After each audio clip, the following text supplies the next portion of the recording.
Okay, morning. Hi, my name's Steve. I'm one of the leaders based at City West. Welcome to another Kings at Home Daily, where we just really like a morning devotional. We spend some time going through God's Word together to feed and encourage us each day. And excuse me, this morning we're currently going through the book of Psalms, and this morning we find ourselves in Psalm 55.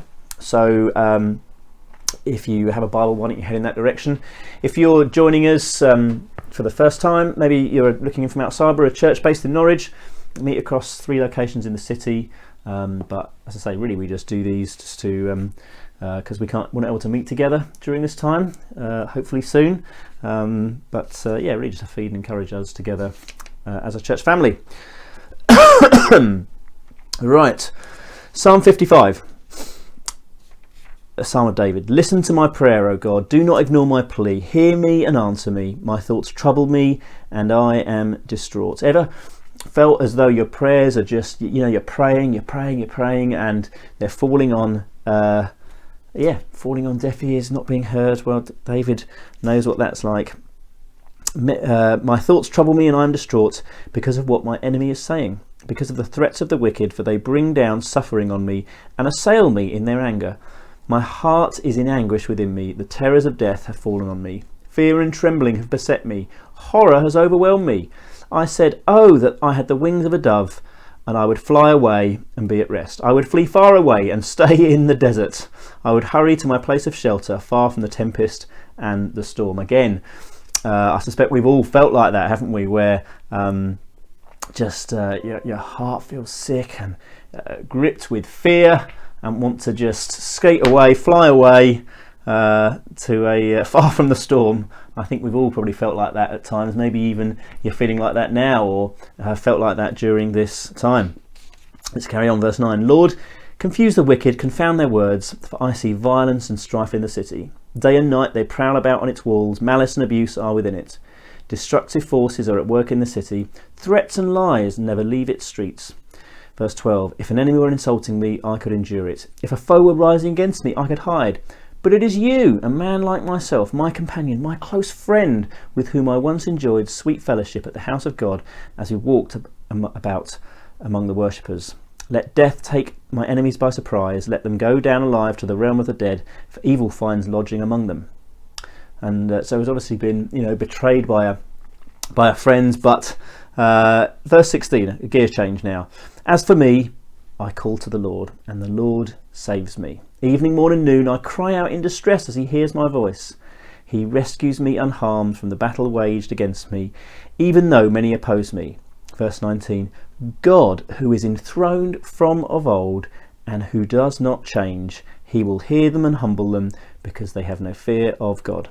My companion attacks his friends, he violates his covenant. His talk is smooth as butter, yet war is in his heart. His words are more soothing than oil, yet they are drawn swords. Verse 22, cast your cares on the Lord, and he will sustain you. He will never let the righteous be shaken. But you, God, will bring down the wicked into the pay of decay. The bloodthirsty and deceitful will not live out half their days. But as for me, I trust in you. And I want to just pick up on a few things just towards the end of this psalm. Verse 19, God who is enthroned from of old. So if I take you on the journey for this psalm, he's feeling as though his prayers aren't being answered. He's feeling in anguish and just wants to run away from it all. His friends betrayed him, feeling let down. And then he starts to say this gear change in verse 16. As for me, I call to the Lord and he saves me. And he goes on 19, God who is enthroned from of old and who does not change. And I want to just pick up on that. I touched on it a few weeks ago when I preached that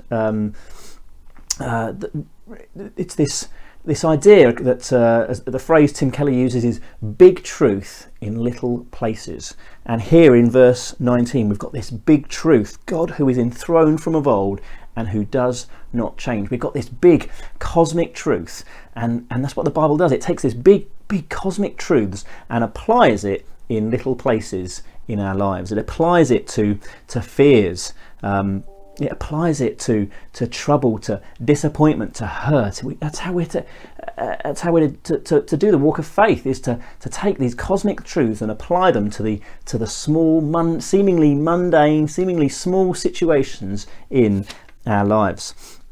Verse 22, cast your cares on the Lord and he will sustain you. Again, it's big truth. Cast your cares on him. Cast your cares onto him. And then at the end of the psalm, but as for me, I will trust in you. And so he's feeling let down, disappointed, in anguish, and just wanting to run away from it all. And yet he's taking these big truths. God, who is enthroned from of old, who does not change. Verse 8, he rescues me unharmed. And then he cast your cares on the Lord and he will sustain you. He's taking these huge, big truths and speaking them to himself, applying them to his fear, to the situation he finds himself in.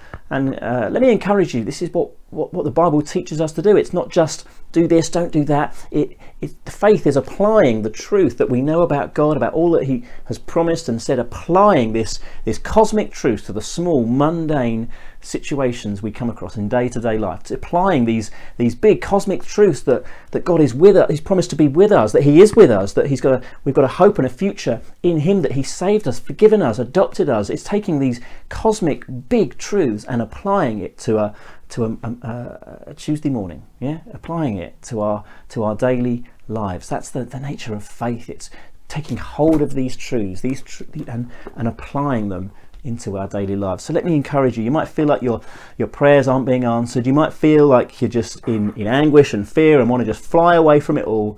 But apply these huge truths to those areas. That verse 22, that he cast your cares upon him and he will sustain you. Let me encourage you and apply these huge truths to the seemingly small areas of our lives. Bless you, church. Hope that has encouraged you, and look forward to continuing our series on the Psalms again soon.